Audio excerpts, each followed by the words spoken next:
Pasta for Madame. Salad for Madame.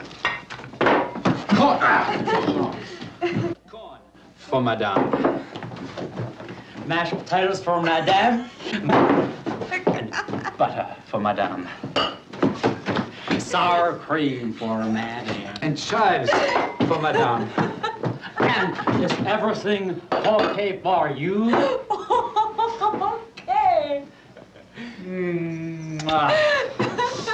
Okay, let's see. Three college students getting caught up in a love triangle and a small circle of friends. One of 5 new movies Gene and I will be reviewing this time on Sneak Previews. And this is Gene Siskel, film critic of the Chicago Tribune. Across the aisle from me, Roger Ebert, film critic of the Chicago Sun-Times. Now, in addition to a small circle of friends, which I like, we'll review Bill Murray in the comedy Where the Buffalo Roam, Suzanne Summers in the comedy Nothing Personal, Gary Busey in the comedy Fooling Around. But before all those laughs, or we hope they're laughs, Roger begins with an action picture called Ffolkes. Well, terrorists have held everything else for ransom in the movies, and so I suppose that North Sea oil drilling rigs were overdue. Ffolkes is a new British thriller about a team of saboteurs led by Anthony Perkins who threaten to blow up a Navy ship and an oil platform unless they're paid £25 million. The details of the blackmail scheme are pretty routine, but Ffolkes does have one original touch. Its hero, named Ffolkes, who's played by Roger Moore, is an eccentric Englishman who hates women, loves cats, guzzles scotch, and does needlepoint for relaxation.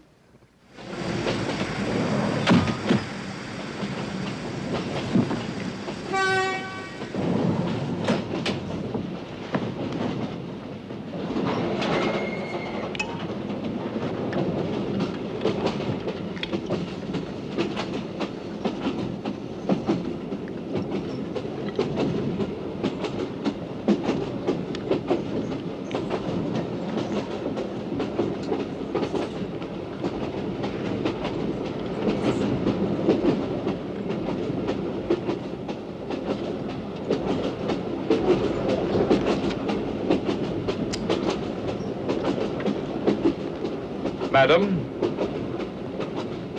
this is a non-smoker, which is the reason that I, and undoubtedly this gentleman here, selected this carriage. This gentleman happens to be my husband, and he does not object to me smoking. Have you a first-class ticket? You're unusually dressed for a ticket collector. Aren't you going to clip it? You will find a smoker.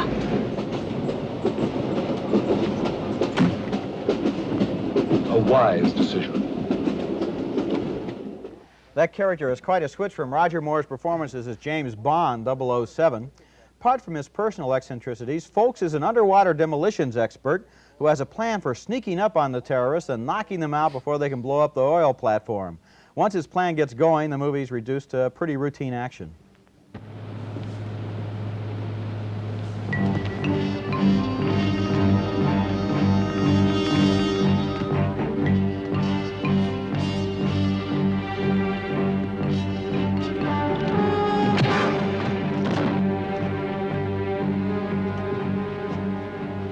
Thanks, boy.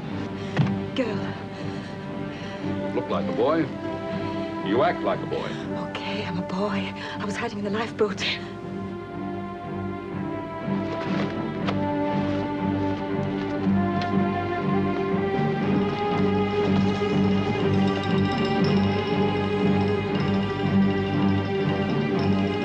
Don't take the one in red.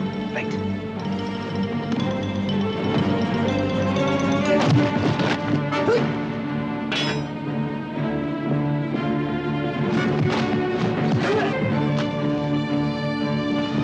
That's good, boy. If he comes to, slug him. And keep out of the way.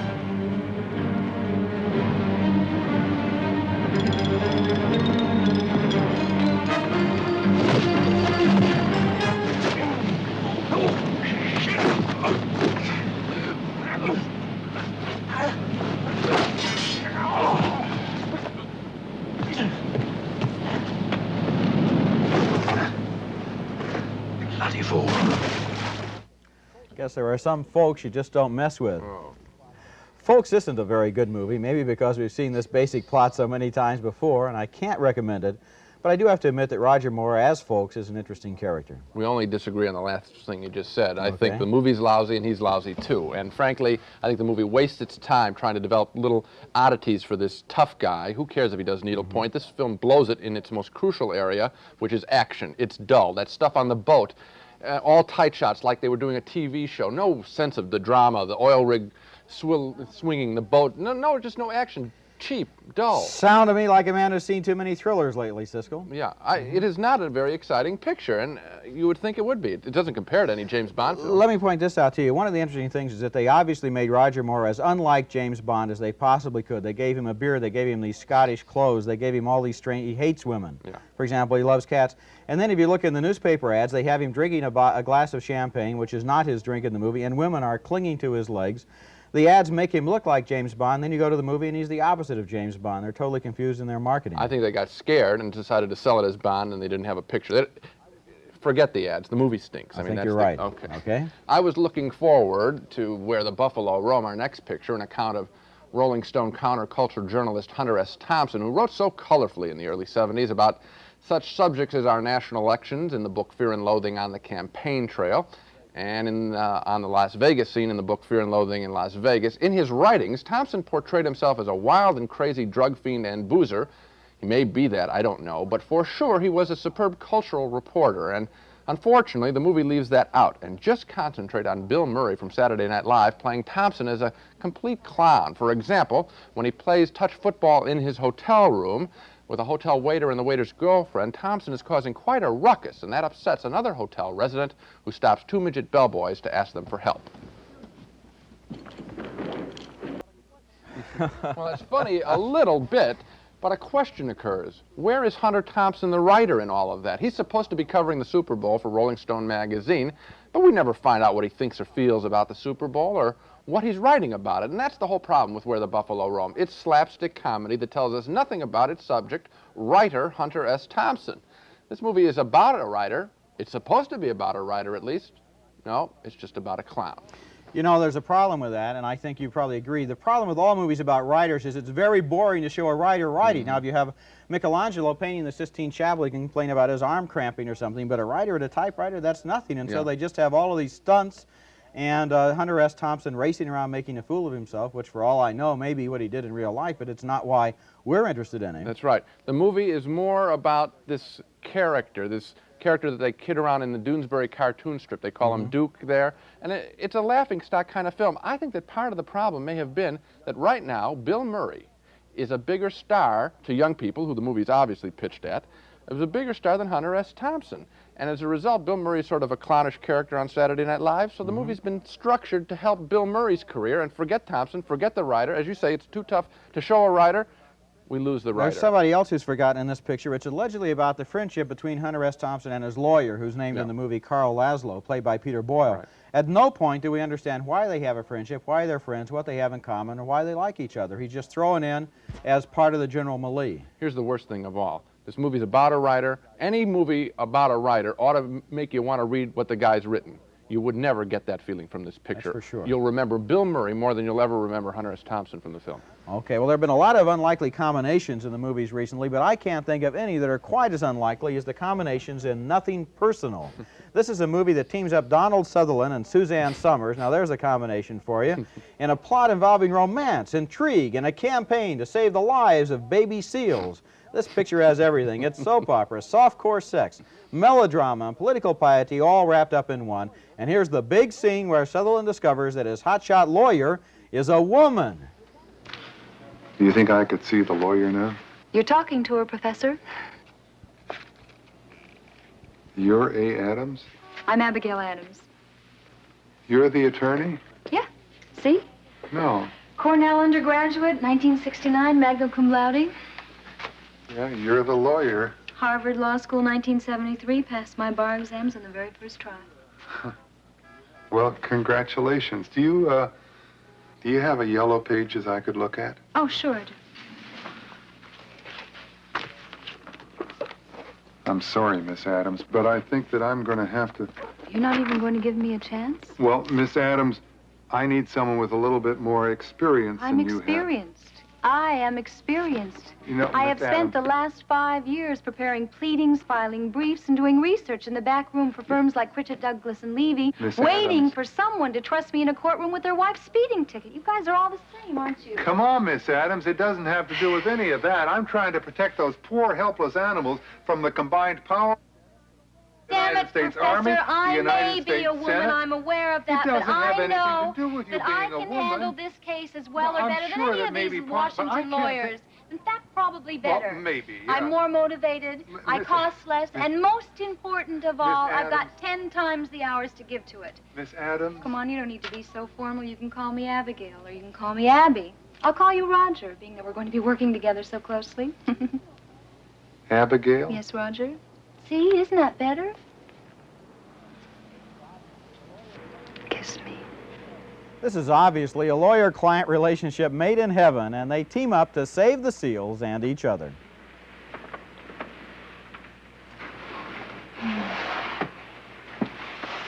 Oh. Roger, Oh, that was nice. it was. I thought you had a sexy mouth, but I wasn't sure. You have a very sexy mouth. Yeah. Mm-hmm. Abigail, once I get started, I'm not a robot, you know. I know you're an animal. I know. No, I better go home. You are home, Roger. This is your home. Oh, yeah. What's the matter, Roger? Are you afraid that sex will compromise our fiduciary relationship? Now, shall I lock the door? Or would you like to live dangerously? You do remember how, don't you? Yeah, I think so. I'm sure that if we turn out the light and lie down, everything will work out. I don't know if that's a kiss or mouth-to-mouth resuscitation. Nothing Personal is an incredibly bad movie, one of the most inept directing jobs of the year, and it's never worse than at the end, where a cross-country car chase goes on and gets so confusing that we're asking each other, who's being chased by whom and for what reason? What's going on here? There are all kinds of good causes thrown into this movie, like American Indian rights and the preservation of wild animals. We're in favor of those good things, but the causes are just marched in and out of a plot that's unbelievable, badly organized, unconvincing, and boring. Frankly, Nothing Personal was a strong contender for Dog of the Week as far as I'm concerned. Yes, it almost made my dog, too. It's a terrible film. And you know what this picture is really about? It's not even a story here. It's really a rush job to get Suzanne Summers into her first movie. Right. They see the television ratings that say she's a popular performer, so they find something for her, and they found this. It's a half-baked script. Donald Sutherland, gee, he's been in so many good movies about real issues, MASH, Steelyard Blues. They throw him. What is he doing in this picture? It's all wrong. Essentially, if you look at this movie from a cynical point of view, what they have filmed here is not the story, but the deal. This is a Canadian tax shelter picture, and they have to have so many Canadians in it in order to qualify under the tax shelter laws. Donald Sutherland is a Canadian. In the movie, there is a talk show that Donald Sutherland appears on, and the host is David Steinberg, who's a Canadian, and the other guest is Craig Russell, the female impersonator. He's a Canadian. He does his imitation of Mae West. I don't think she's a Canadian. And I have nothing against Canadians. Some of my best friends are Canadians. But in this case, it wasn't enough to make the deal and to rush Suzanne Summers into the picture. They should have stopped until they had a screenplay that was worth making into a film. Yeah, to make it clear, when they put a chunk like that little talk show segment in the movie, it just dropped in out of the blue. And there's money decisions behind it. It's a stupid decision to put her into a film. There are plenty of other actresses who are far more deserving of a big movie than she is. It's a waste, a total waste. Our next movie, A Small Circle of Friends, is an affectionate look at the late 1960s at Harvard College kids flirting with love in the Vietnam War protest movement. This is not the most stunning movie I've ever seen, but the quality of its young actors makes the story very appealing. For example, there's Brad Davis, the young star from Midnight Express, trying to pick up Karen Allen after she's just seen him steal a book from the Harvard Library. Do I steal books from the library? No, never. No, this is the first time. You see, I'm writing an article for the Crimson, and this is a government journal, and they won't let me take it out of the library. I am not a felon. That's encouraging. I like your sense of humor.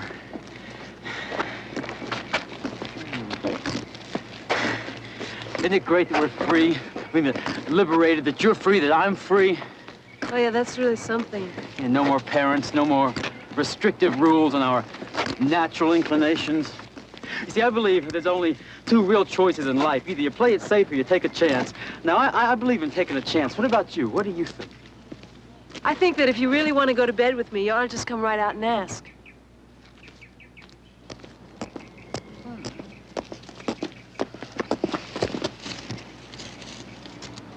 I'm asking. And I'm turning you down, sorry. Well, their romance does take off, but soon it becomes a love triangle as Karen Allen begins living with Brad Davis's best friend. It's sort of a friendly triangle at first, but the mood turns ugly when Davis gets a bad number in the Army draft lottery. He's called up real soon. Karen Allen and her boyfriend, Jamison Parker, try to console him. Divide and conquer. Yeah, that's what they did, all right. The high numbers against the low numbers. You get 300, I get 3. People like Greenblatt and me, you and me. We used to be equals, now we're enemies. All right. Now listen to me, Leo. You got to get a hold of yourself. I don't want to die in the DMZ. I don't even know where it is. You're not gonna die. Yeah?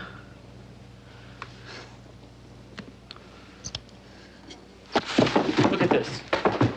Now you tell me what this is. January, killed 1,316, wounded 6,430, missing in action 831. February, killed, wounded, missing, killed, wounded, killed, dead, dead.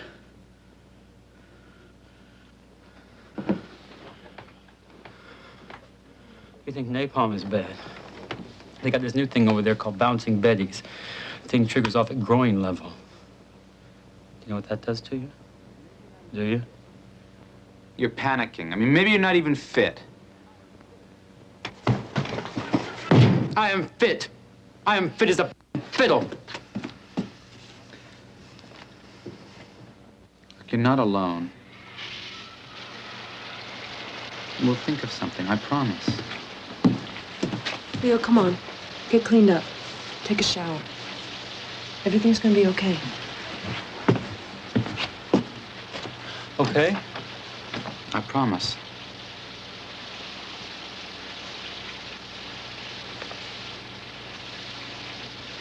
Okay. Well, things have certainly grown more complicated in their relationship since we met them in front of that library. It's a little melodramatic in that room, but the film does have an undeniable ring of truth to it. It does look like college students talking. The love triangle, nicely handled, and the acting is just fine. I personally found the film quite nostalgic, taking me back to my college days, and my guess is that a small circle of friends will hold some appeal, maybe a lot of appeal, Roger, for people our age. Gene, I think you're right. And you know, as I was watching this film, I kept thinking back 10 or 11 years to those movies around 1969. Remember the Students in Revolt, the Campus in Flames movies? You had Strawberry Statement, RPM, Getting Straight. RPM had Anne Margaret as a college student, and with Anthony Quinn, the professor. Right, Anne Margaret, the typical undergraduate. I sat there, I remember 10 or 11 years ago in the theater laughing at the screen and saying, no college student ever talked like this, dressed like this, thought like this, lived like this. And now watching this film, A Small Circle of Friends, it was nostalgic in that it goes back 10 or 11 years, but it remembers very accurately. And I think that a lot of people who were in college in the 60s are going to recognize themselves or their friends or their campus in this movie. And it gets real serious about 3 interesting little lives. One person wants to be a doctor, the woman wants to be a painter, the other kid wants to be a newspaper reporter, and we really get caught up in their desires. The war, of course, intrudes. A good film with 3 characters to really enjoy and 3 good young actors playing them. Yeah, Karen Allen in particular, we didn't mention too much about her, was very good. Small Circle of Friends is a movie we can recommend, and the only one on this show we can recommend. I can tell you that because I happen to know we can't recommend the next film, which is Foolin' Around, and it stars one of my favorite young actors, Gary Busey, who was so good as the star of the Buddy Holly story. But in Foolin' Around, Busey stars as a college student from the sticks who falls in love with the rich and brilliant Annette O'Toole. She plays a psychology major and needs a volunteer for a weird experiment. Hey, scoot all the way back. You strap me in? Put your arm there, please.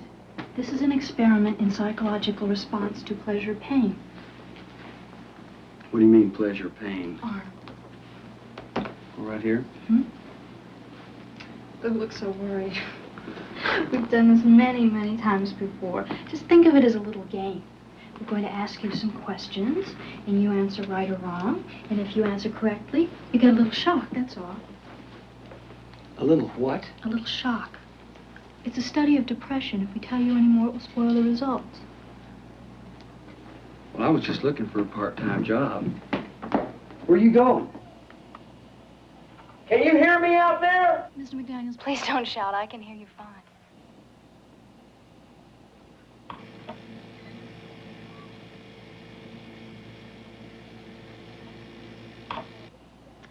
Okay, Mr. McDaniels, this is just an example of how the experiment works. Is the object I'm holding right or wrong? Right or wrong for what? No, just respond right or wrong.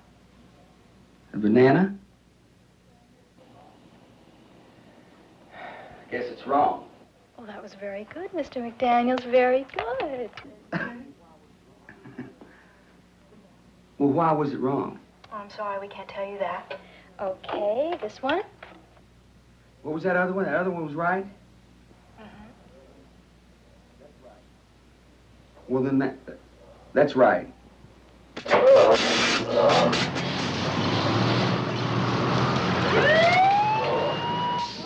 on, I'll be right here.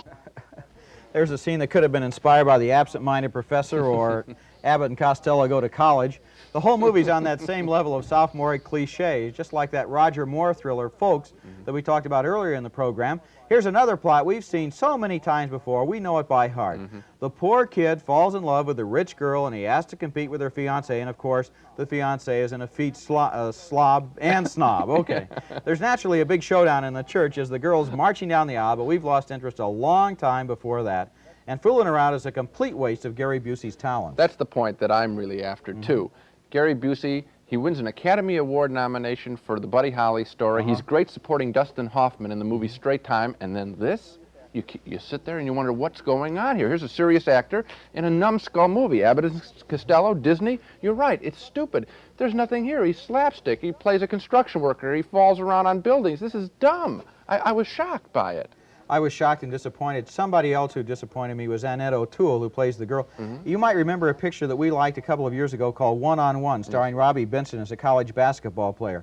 Annette O'Toole was terrific in that movie. Here she's totally wasted. The script is written at a submoronic level, and the movie is just a real you just stand there looking at the screen. You can't believe Well, what you're waiting for, I think it's because of Busey. You know, this is his first film after the Academy Award nomination, and you sit there and you say, this is what he made? Well, a lot of bad movies get made, Gene, and here's our canine friend Spot the Wonder Dog leaping into the balcony to announce the Dog of the Week, the week's worst movies. I think mine's pretty horrible. My dog this week is Death Ship, the idiotic tale of an old World War II Nazi torture ship that appears once again on the high seas, rams into a cruise ship carrying a bunch of dumbbells, and slowly begins to kill them off one by one. George Kennedy. It's not enough he makes those lousy airport movies. Stars as the cruise ship commander who gets himself whipped up into a neo-Nazi frenzy and begins to do the bidding of the mysterious ship. He tells Richard Crenna, his subordinate, in a typical speech, "The ship needs your blood, Trevor. Blood, blood, blood. Your wife's blood, blood, blood. Your children's blood, blood, blood." We get the point long before we have to suffer seeing a whole bunch of people hanged on meat hooks. To say the least, everyone associated with Death Ship went overboard. Oh, sounds like a pretty bloody bad movie, Yes. Gene. My Dog this week is a trashy piece of soft-core sex called Night Games. It was directed by Roger Vadim, a French director who makes a specialty out of discovering and exploiting sex pot actresses. He's uncovered such stars as Brigitte Bardot, Catherine Deneuve, and Jane Fonda, and now his latest discovery is American actress Cindy Pickett. He discovered her on the CBS television soap opera, The Guiding Light, and for all I know, and I watched The Guiding Light, she might really be talented. You sure can't tell from this movie. It's a moronic and totally confused fantasy in which the sexually repressed heroine is left alone in a large mansion when her husband leaves town, and then she engages in a series of sexual fantasies that may be real or may be dreams but are definitely laughable. This sort of exploitation film, sex masquerading as instant psychoanalysis, is about 15 years out of date, and so is Night Games. Okay, so much for the dogs. Now to recap the main movies on this show. We agreed on all 5 pictures, sort of rare for us. We both hate the deadly oil rig ransom movie, Ffolkes, starring that tree trunk of an actor, Roger Moore. We both say no to Ffolkes. And we're both disappointed by Bill Murray, clowning it up as writer Hunter S. Thompson in Where the Buffalo Roam. We can't recommend you see it. Suzanne Summers and Donald Sutherland are ridiculous as a couple fighting for baby seals in Nothing Personal, a lackluster comedy that isn't even worthy of being played on TV. A double no for that, too. But we both like the 1960s college romance A Small Circle of Friends, with fine performances by Jameson Parker, Karen Allen, and Brad Davis. But we were disappointed by Fooling Around, a simple-minded college movie starring Gary Busey. He's a good actor who belongs in better films than this. So, one fairly good movie, A Small Circle of Friends, and 4 lousy ones. And that's it for this week. Until next time, we'll see you at the movies.